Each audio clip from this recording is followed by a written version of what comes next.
अफगानिस्तान और इराक जंग के बाद वो फौजी जो कि वापस आए उन्होंने खुदकुशियां की, और उनकी तादाद अगर हम मिला लें कि जो 7,000 जो उसमें यानी कि इनके फौजी हलाक हुए उससे कहीं ज़्यादा है खुदकुशियां, और वो हैं 30,177। और ये ब्राउन यूनिवर्सिटी है उसके 2021 के आदाद शुमार हैं, यानी 30,000 जो फौजी थे उन्होंने खुदकुशियां की हैं, यानी इसका साइकोलॉजिकल इफेक्ट जो है वो ऐसा पड़ा।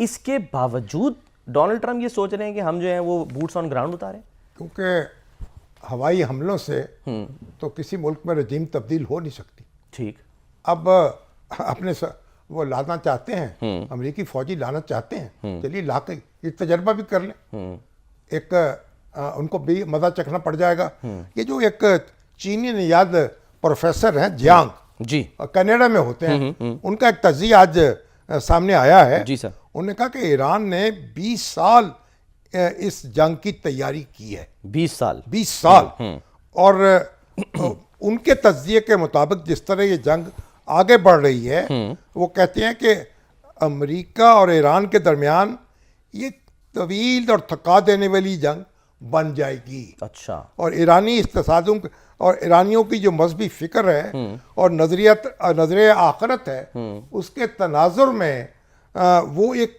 बस ये एक जंग जिस जज्बे से लड़ रहे हैं उसकी मिसाल नहीं मिलती। अजीम शैतान के खिलाफ ये जंग है। उन्होंने कहा इससे पहले भी कई मशकें हुई हैं, और गुज़श्ता जून में 12 रोज़ा जंग हुई थी, जिसमें ईरानियों ने इसराइल और अमेरिका दोनों की हमला करने की सलाहियतों का जायजा लिया और उन्हें परखा, और इसके बाद उन्हें 8 माह मुकम्मल तैयारी का वक्त भी मिला। सही। और ईरान ने अपने इत्तेहादी गिरोहों हौसीज, हिजबुल्ला, हमास और शिया मलेशियाओं के जरिए अमरीकी जहनीत को बखूबी समझ लिया है। अच्छा। अब उनके पास अमरीकी ताकत को कमज़ोर करने की हिकमत अमली मौजूद है। तो अब ईरान दरअसल अमरीका से नहीं, पूरी आलमी मईशत के खिलाफ जंग लड़ रहा है। ठीक है। वो खलीजी ताउन कौंसिल सर, इसमें एक और बड़ा अहम पॉइंट जो उन्होंने लिखा है, जो जिन खदशात का इजहार किया है, वो ये कि खलीजी ममालिक में अभी तो हमले हो रहे हैं ना इंस्टॉलेशंस पे, ये जो डीसैलिनेशन प्लांट्स हैं, जो पानी साफ करके देते, क्योंकि 60% पानी की फराहमी जो है वो इन्हीं प्लांट्स से होती है, जो पानी के साफ करने वाले प्लांट्स। ठीक है। और इन ममालिक की ये शह रग है, यहाँ कुदरती साफ पानी मुयसर नहीं है। बिल्कुल। अगर $50,000 का एक ड्रोन जो है वो किसी बहुत बड़े शहर के बड़े प्लांट को तबाह कर दे, जी हाँ, तो 1 करोड़ की आबादी हो जहाँ, तो वो 2 हफ्तों में पानी से महरूम हो सकते हैं। ठीक है। इस तरह जो आबनाए हुर्मस है उसको बंद किया है, उसके असरात का वो उन्होंने जिक्र किया है। सही। अब ये मतलब ये कि ये एक अंदाजे लगाए जा रहे हैं, गोया ईरान जो है वो अभी तक नहीं घबराया, अभी तक पुरअज़्म है। सर, इसके नताइज क्या हो सकते हैं? अमेरिका जो है उसका भी ख्याल है कि क्योंकि ईरान की पहुंच जो है अमेरिका की सरजमीन तक नहीं है। जी हाँ। ठीक है। और लेकिन सर वो इशारे दे रहे हैं। Air commodore retired Khalid Chishti साहब हमारे साथ मौजूद हैं, लेकिन जो आपने बात की है, मैं खालिद चिश्ती साहब को वेलकम करते हुए डोनाल्ड ट्रंप का ये जुमला आपको दिखाना चाहता हूँ, सुनाना चाहता हूँ कि वो क्या कह रहे हैं कि जी ये जो इनके पास मिसाइल है ना, ये अब अमेरिका तक पहुंच सकते थे, इसलिए हमने ये हमला किया। सुनिए डोनाल्ड ट्रंप साहब क्या फरमा रहे थे। चिश्ती साहब, सर आपकी क्या अंडरस्टैंडिंग है? डोनाल्ड ट्रंप कंफ्यूज हैं, कोई लॉन्ग टर्म प्लान है इनके पास? इनके पहले कह रहे थे कि जी हमने ऑब्लिटरेट कर दिया है इनका पूरा न्यूक्लियर प्रोग्राम, सब कुछ तबाह कर दिया है, फिर उसके बाद कहते हैं कि जी 2 हफ्ते में वो दोबारा, यानी 2 हफ्ते वाली उन्होंने बात कर दी थी कि वो शायद दोबारा हासिल कर लेगा, एटमी ताकत बन जाएगा। तो ये कन्फ्यूजन है, परेशान है, मजबूर है क्या आखिर डोनाल्ड ट्रंप का इस वक्त टारगेट? जी बहुत शुक्रिया शामी साहब, सलमान साहब, आपने इनवाइट किया। मेरा ख्याल है थोड़ी सी हिस्ट्री देख लें, फ्लैशबैक कर लें। शामी साहब को तो बहुत ही क्लियर याद होगा कि कॉलिन पावल फॉरेन मिनिस्टर थे अमेरिका के, उन्होंने कांग्रेस में एक छोटी सी शीशी दिखाई थी सद्दाम हुसैन के ज़माने में, और कहा था कि सद्दाम हुसैन के पास केमिकल, बायोलॉजिकल, न्यूक्लियर वेपन है और ऐसे सोर्सेज हैं जिसके जरिए वो 40 मिनट की एक फ्लाइट में वाशिंगटन तक मिसाइल पहुंचा सकता है इराक से, वेपन्स ऑफ मास डिस्ट्रक्शन। तो फिर रेस्ट इज हिस्ट्री, उससे आगे मैं कुछ नहीं कहता। और कम से कम उनमें उस पर तो सर फिर अमेरिका, सॉरी, बर्तानिया को भी माफी मांगनी पड़ गई थी, टोनी ब्लेयर को। और उनमें थोड़ी सी मोरालिटी का कोई परसेंटेज अगर मैं 1-8% दूं, कि उन्होंने जंग से पहले ऐलान किया था कि जनाब ये उनके पास है, हम इसलिए जा रहे हैं। तो ये पहली दफा है कि जंग के बाद जब शुरू हो गई है तो आपको याद आया अचानक कि ओहो मुझे तो याद आया। अच्छा, मैं बड़ा क्लोजली सुन रहा था विद ड्यू परमिशन शामी साहब की, कि आप जरा टोन मुलायजा करें प्रेसिडेंट ट्रम्प की कितनी लो थी। वो कॉन्फिडेंस, वो चहकना, वो जो रिजॉल्व नजर आता था जो पहले जंग से, वो नहीं नजर आ रहा था कि ये जंग इनके पास ये वेपन्स है, मिसाइल है। एक और बड़ी दिलचस्प मैं स्टैटिस्टिक्स से अर्ज करता चलता हूं कि देखिए ये तो रीजन हम सुनते आए हैं, ये तकरीर आप सिर्फ वॉइस चेंज कर दें, लफ्ज वही हैं जो 3 सदरों के मैं नाम लेने लगा हूं जो रिपब्लिकन ही है। अच्छा, Ronald Reagan Republican, George Bush senior Republican, George Bush junior Republican and president Trump Republican. ये चारों ने इनकी तकरीरें इलेक्शन से पहले उठाकर देख लें, और उन्होंने बाद में क्या किया वो मैं बता देता हूं। इलेक्शन से पहले इन्होंने चारों ने कहा कि हम रिफॉर्म्स करेंगे, इकोनॉमी करेंगे, मेक अमेरिका ग्रेट अगेन, सबकी उठा के देख लें। लेकिन उन्होंने एक कॉमन किया, बाकी कुछ किए कि नहीं किए, इन चारों ने एक मिडिल ईस्ट के एक मुल्क पर हमला किया, और कोई ना कोई रीजन, और तकरीर वही की वही थी। मेरा ख्याल है सिर्फ प्रिंट वही दे देते हैं इनको, ये नया प्रेसिडेंट पढ़ देता है कि दे were about to hit us, वो हमारी सोवरेनिटी चैलेंज हो रही थी, हमने करना ही करना था, हमने सेल्फ डिफेंस में किया है।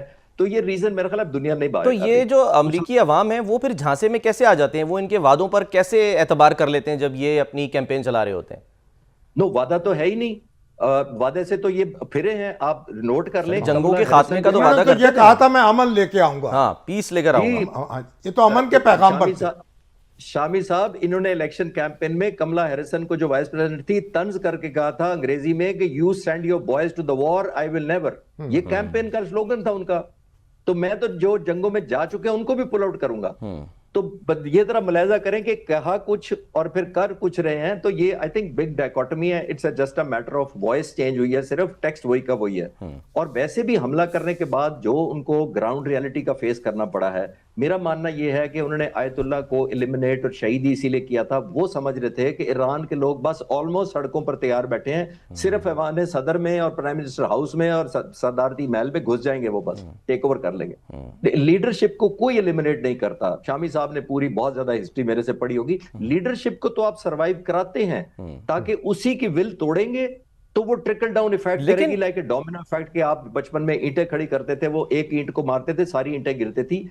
तो लीडर को तो डोमिनो इफेक्ट की वजह से सरवाइव कराया जाता है। इसलिए अब यही तो कहा जा रहा था कि ये तो पॉसिबल ही नहीं है कि रेजिम चेंज हो। बहुत से लोग यही कह रहे थे ना कि पॉसिबल नहीं है, वो जो ख्वाहिश है ये खाम ख्याली है अमेरिका की।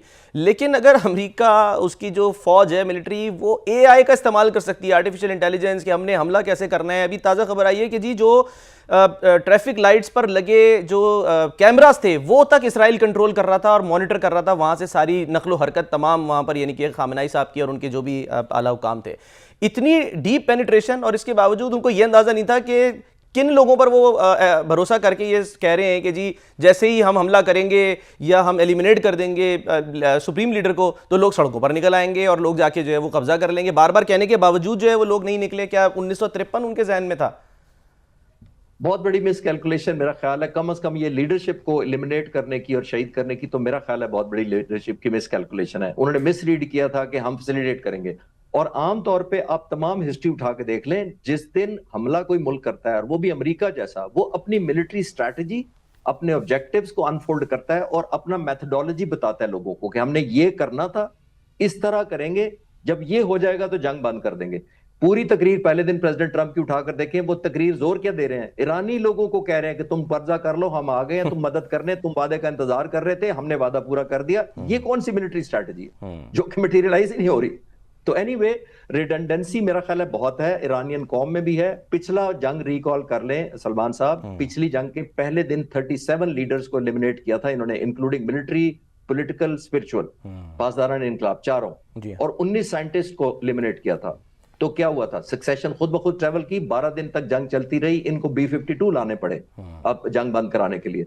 और अभी इन्होंने पहले दिन 40 लीडर को एलिमिनेट किया और इंतहाई सीरियस ब्रीच ऑफ सिक्योरिटी हुआ है आयतुल्ला खामनाई साहब का। मैं बिल्कुल किसी जर्नलिस्ट से, इवन ईरानियन जर्नलिस्ट के साथ कल मैं चैनल्स पे था, मैं एग्री नहीं करता कि वो शहादत का उनको शौक था, होगा शहादत, लेकिन वो शहादत उन्होंने बाय चॉइस ले ली है कल और बंकर में नहीं गए। मैं इसलिए नहीं मानता कि शहादत का उनको शौक था। आप करोड़ों ईरानियों से पूछें कि वो भी चाहते थे और दुआ कर रहे थे कि हमारे आयतुल्ला खामनाई शहीद हो जाए। तो ये कॉम्प्रोमाइज हुआ है। आई थिंक ऑल टुगेदर हम डिफरेंट बातों को डिफरेंट तरफ लेके जा रहे हैं लोग।